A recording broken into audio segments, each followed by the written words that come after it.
Ако всяка зима кашляш със седмици, това не е нормално. Свикнали сме да го приемаме като нещо обичайно, но не е. Кашлицата не е просто симптом. Тя е знак, че дихателната система е постоянно раздразнена и не се възстановява напълно. Обикновено става така. Боледуваш, кашляш, минава до някъде, след това идва следващата настинка и кашлицата се връща.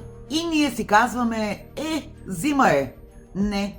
Това означава, че тялото ти не е имало възможността да се възстанови напълно. Студа и зимните вируси не са основния проблем.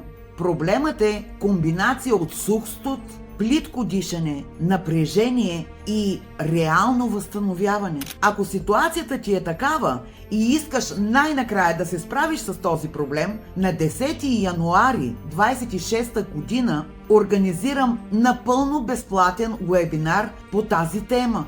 Уебинара ще бъде от 11 часа в Zoom. И ако искаш да присъстваш напълно безплатно, напиши в коментарите "Искам", за да ти изпратим линк за регистрация.